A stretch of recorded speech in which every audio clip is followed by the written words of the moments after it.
¿Estamos bien? Sí, perfecto. Listo, ahí le bajamos nomás el volumen allá para que no haga ese retorno. Luis Córdoba, coordinador de investigaciones sobre violencia de la UC. ¿Cómo está, amigo? Gracias por aceptar nuestra invitación. Muchas gracias. Muy buenos días a ustedes y a los que nos escuchan y nos ven.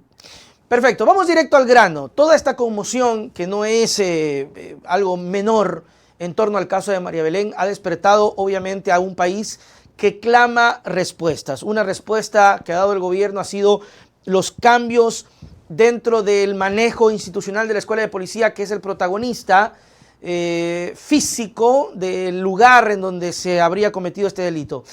Cambian la figura y ahora lo va a dirigir, según las palabras del ministro del Interior, mujeres. ¿Creen que esto, desde su experiencia, es suficiente, Luis? Bienvenido. Bueno, yo creo que en efecto este caso de la desaparición de María Belén Bernal ha generado o ha puesto sobre la mesa una serie de problemas que debemos analizar. Uno de ellos tiene que ver con ciertos patrones de conducta que al interior de la institución policial se han convertido en conductas reiteradas, ¿no? Donde implican a muchos uniformados sin necesidad de que sea obviamente la totalidad. Y en esa perspectiva, me parece que el cambio en la dirección de la Escuela Superior de Policía era lo mínimo que había que hacer. Okay. Es cierto. Creo que es insuficiente si es que no se entiende que esto tiene que ver con un patrón de conducta.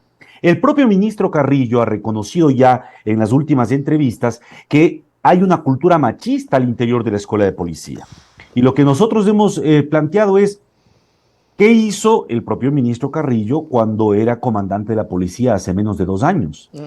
Porque buena pregunta. Hay solo dos opciones: o esa cultura machista comenzó hace 2 semanas, antes No del creo. asesinato o antes de la desaparición de María Belén, o una cultura se constituye cuando hay una práctica reiterada de ciertos comportamientos, cuando hay normas informales y formales que estructuran la conducta dentro de y fuera probablemente de la institución. Hemos visto lo de Vinces, hemos visto lo que ocurre con ciudadanos incluso que no son uniformados. Entonces yo pienso que ahí hay que distinguir dos cosas. La primera, es cierto que el Ecuador vive un flagelo de violencia social, no solo de violencia criminal, sino de violencia social muy fuerte, que se expresa a través de violencia de género, xenofobia, racismo, entre otras manifestaciones. Pero al interior de una institución jerarquizada, cuando se constituyen estos patrones de conducta, hay un peligro mayor de que se generen ecosistemas para que se fomenten pactos de silencio que encubran este tipo de hechos. ¿Por qué razón? Porque precisamente esa cadena de mando, esa imposición jerarquizada, puede conducir a que esto ocurra con más facilidad.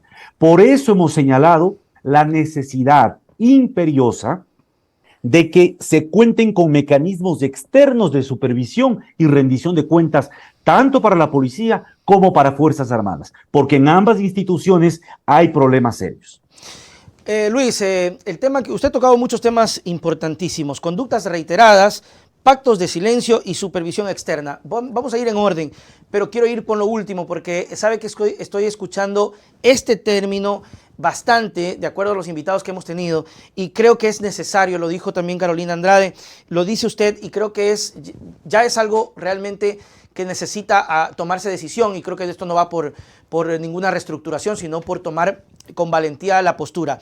Supervisión externa, ¿qué significa? Crear alguna especie de cuerpo externo civil para poder tener vigilancia de la policía, porque estamos viendo, hablábamos hace poco sobre el tema del 30S y muchos otros casos más, que termina siendo policía investigando a policía, resolviendo a la policía y llamando a quien, si tiene información, a la propia policía.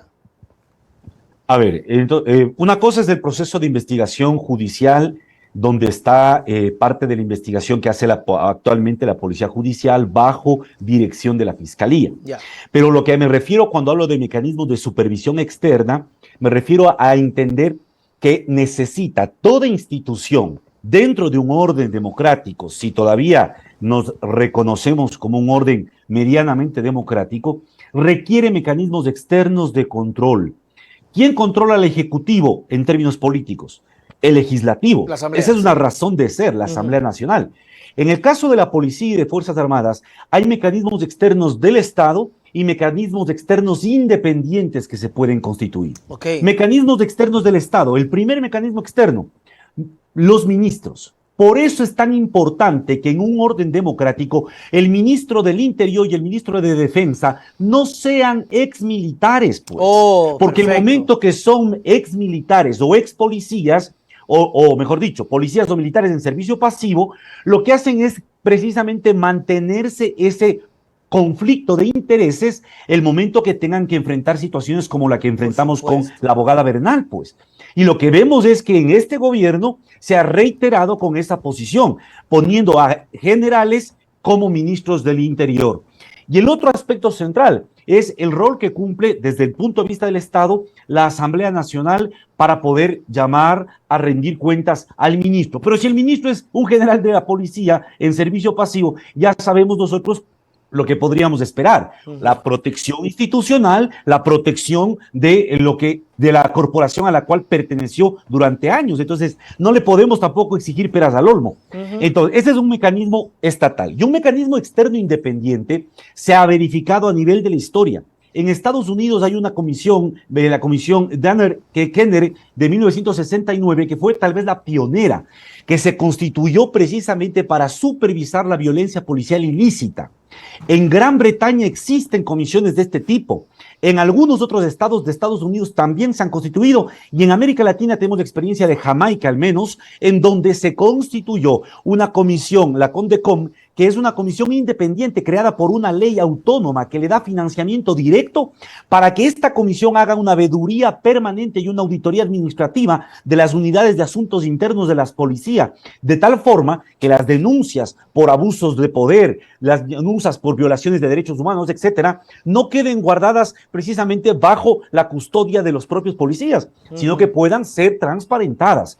La denuncia que hay aquí en el Ecuador, el reporte que se ha hecho, es que gran parte de los aspectos que se han identificado terminan siendo en un cuello de botella en la unidad de asuntos internos, y este es un tema que debe ser discutido, además de una reforma mucho más amplia, ¿no? De hecho,